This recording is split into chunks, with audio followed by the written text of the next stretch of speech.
안녕하세요. 컴포트입니다. 오늘은 제가 베드로 전서를 읽었는데요. 그 중에서 1장 3절을 가지고 같이 생각해 보기를 바랍니다. 자, 3절. 하나님, 곧 우리 주 예수 그리스도의 아버지를 송축하리로다. 그분은 그의 풍성하신 자비하심을 따라 죽은 자들로부터의 예수 그리스도의 부활로 인하여 우리를 거듭나게 하사 산 소망을 갖게 하셨으며. 자, 제가 주목한 것은요, 거듭난다라는 거거든요. 거듭난다. 거듭난다. 자, 우리 크리스찬들에게 굉장히 중요한 것이죠. 결국 우리가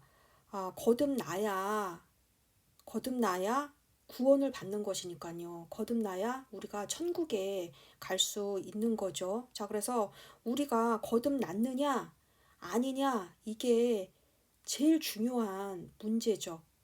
그죠? 자, 근데 요것을 그래서 이 중요한 거기 때문에 음, 좀 살펴봤어요. 자, 근데 뭐 요 부분이죠. 요 부분인데 그 수식어, 물론 수식어라고 해서 필요가 없는 것은 전혀 아니지만 어쨌든간 제가 전달하고자 하는 뜻을 명확하게 하기 위해서 수식어를 빼고 중요 어구만 본다면 이거예요. God has begotten us again. God has begotten us again. 자, begotten 그랬는데 이것의 이제 원형이 이거죠. beget 이것은 자식을 보다라는 의미라고 해요. 특히 이제 남자가 자식을 보다. 그러니까 뭐 부인이 자식을 낳았다. 아브라함이 이삭을 자식으로 봤죠. 그죠? 자, 근데 하나님께서 자식을 보셨어요. has begotten. 현재 완료형이에요. 우리 중고등학교 때 영어 기본적인 거 배웠잖아요. 그죠? have 플러스 pp.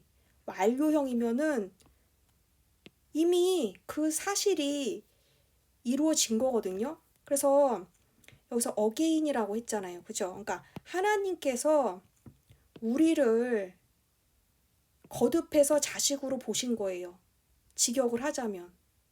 그러니까 우리가 흔히 쓰는 표현으로 하나님께서 우리를 거듭나게 하셨다. 그러니까 우리가 거듭난 것은 완료가 됐다는 거예요. 우리가 어떤 종교에서처럼 뭐 선행을 해서 덕을 쌓아서 수련을 해서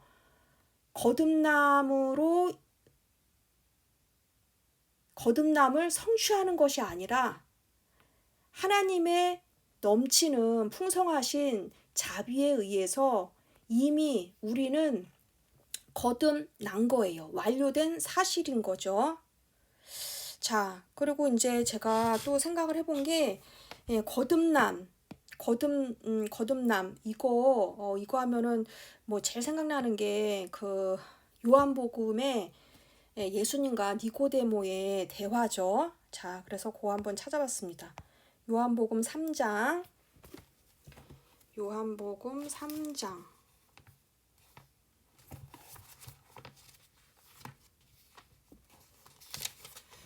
자, 요한복음 3장 1절 보면 니고데모라 하는 바리새인 한 사람이 있었으니 유대인의 관원이라.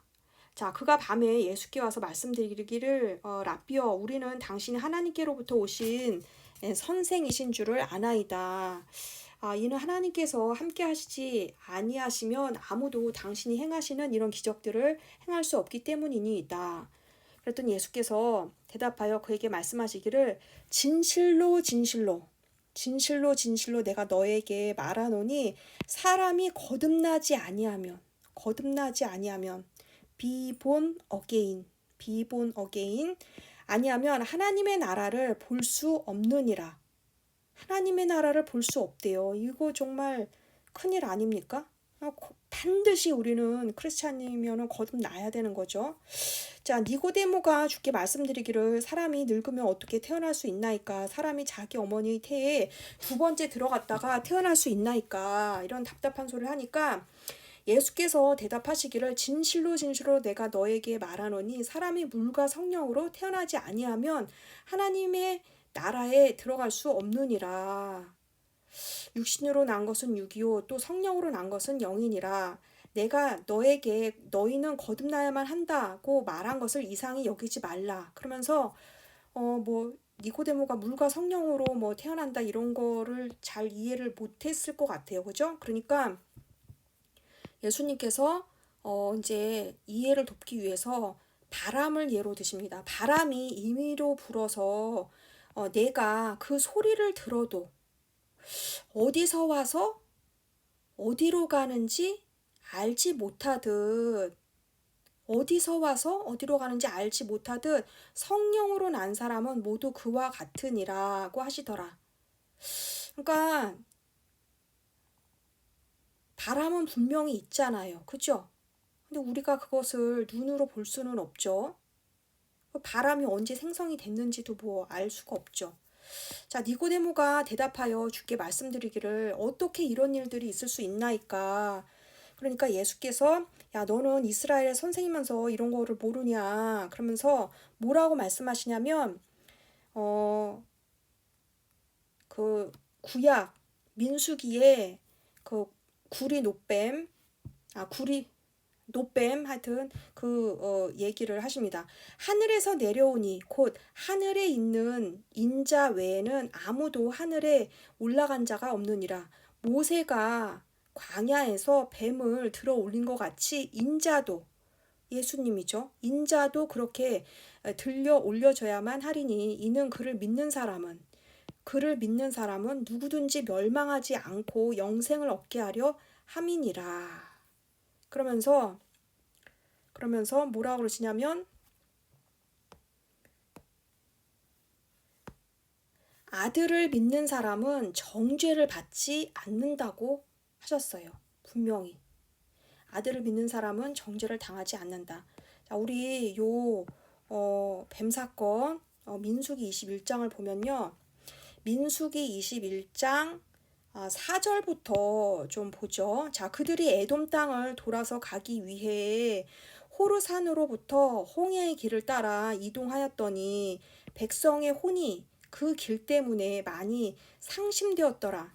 discouraged, 상심되었더라.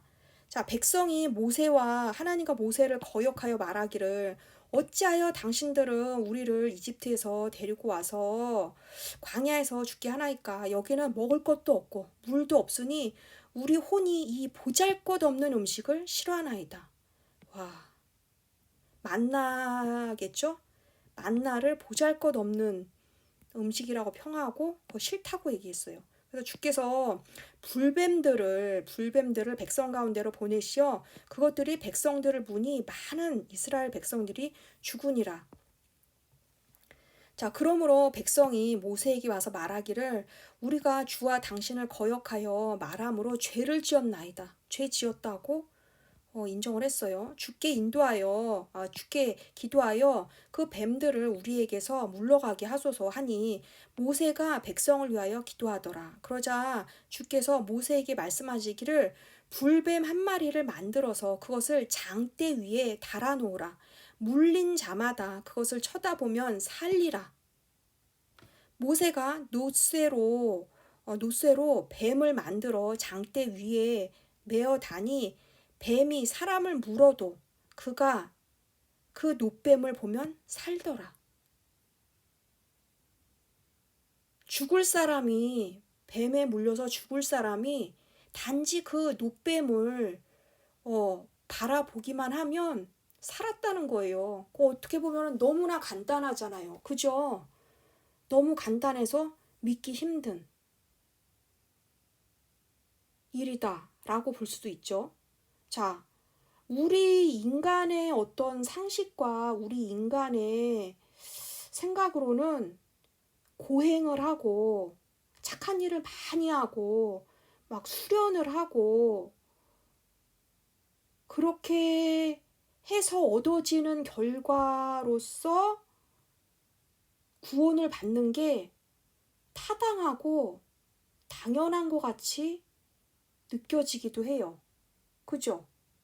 그런데 우리는 우리의 수준으로는 아무리 고행을 하고 아무리 뭐 수행을 하고 덕을 쌓아도 하나님의 의에 도달할 수가 없는 거죠.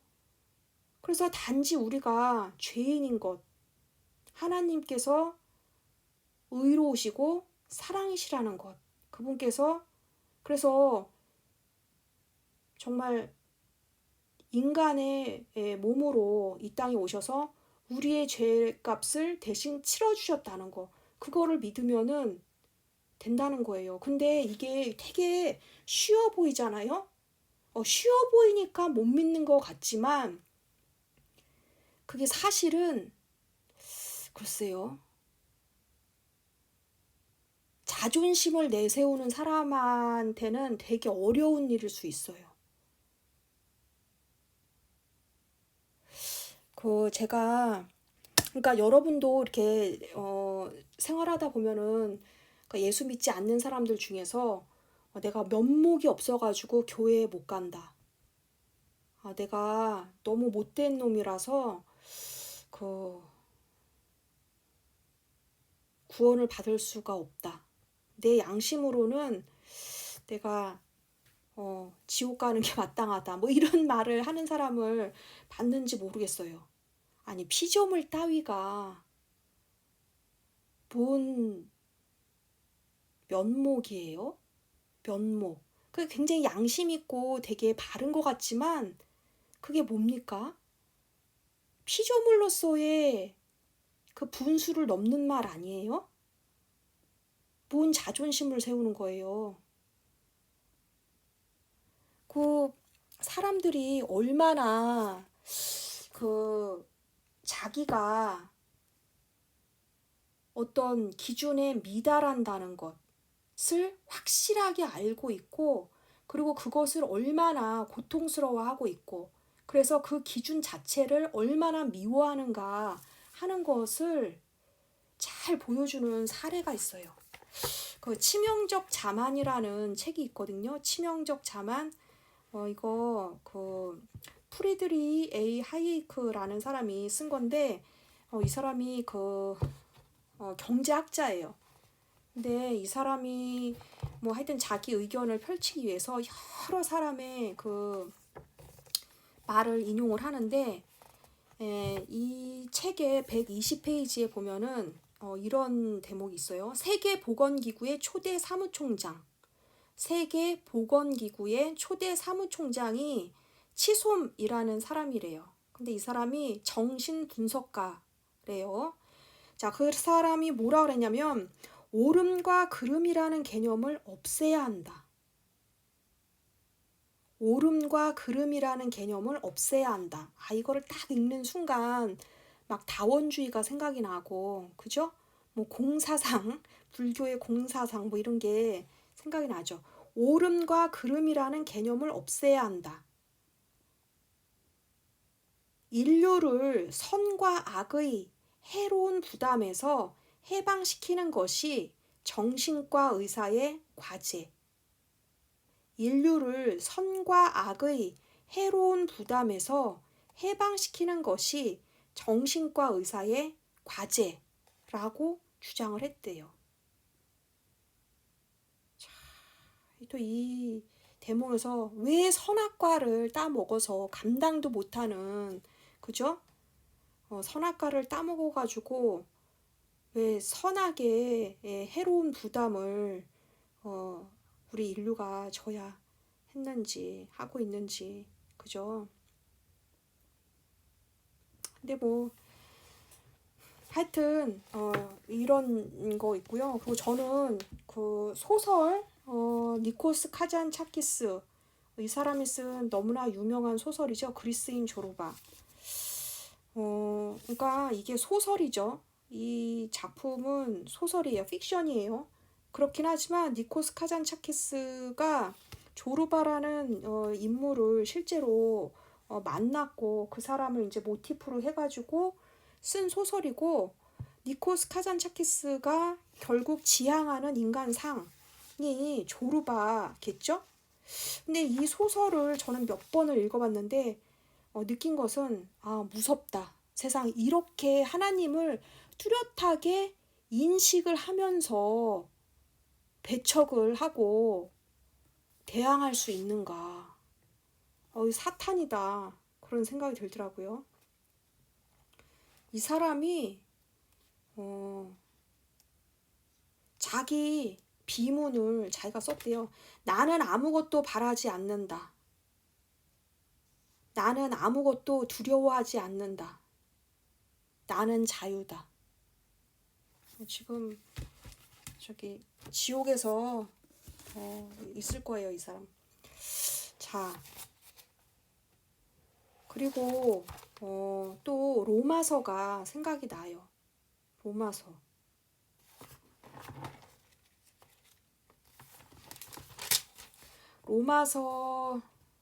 1장 18절에 보면 이런 말씀이 나오는데요. 로마서 1장 18절. 하나님의 진노가 불의 가운데서 진리를 붙잡는 사람들의 모든 불경건과 불의에 대하여 하늘로부터 계시되거니와. 하나님의 진노가 불의 가운데서 진리를 붙잡는 사람들의 모든 불경건과 불의에 대하여 하늘로부터 계시되거니와. 불의 가운데서 진리를 붙잡는데요. 그러니까 틀린 거를 맞았다고 하고 막 이러는 거예요. 진짜 세상이 미쳐 돌아가고 있다. 이런 거 많이 느끼지 않으세요? 참. 이는 하나님을 알만한 것이 그들 속에 나타나 있기 때문이니 하나님께서 그것을 그들에게 보이셨음이라. 세상의 창조 때부터 그분에 속한 보이지 않는 것들이 분명히 보여졌고, 심지어는 그분의 영원한 능력과 신격까지도 만들어진 것들에 의해 알려졌으므로 그들이 변명하지 못하느니라. 그러니까 예수 안 믿는 사람들, 저는 이걸 보면서 예수 안 믿는 사람들, 그 사람들은 그냥 마다하는 거예요. 사실은 그냥 뭐 몰라서, 하나님을 몰라서 못 믿는 게 아니라 하나님이 계시다는 거 아는데 배척하는 거죠.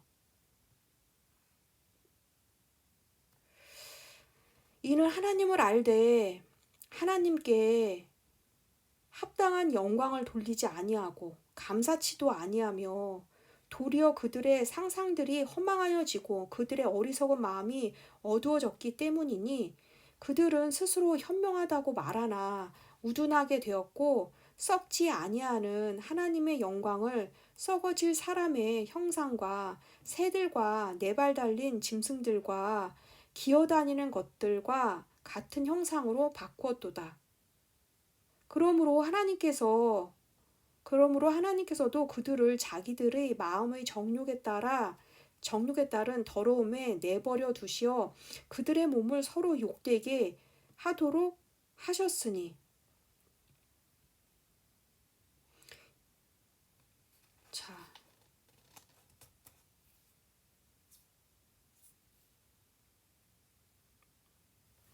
여기까지 읽었는데요. 자, 어쨌든 오늘 우리가 핵심적으로 본 말씀은 베드로전서 1장 3절 말씀입니다.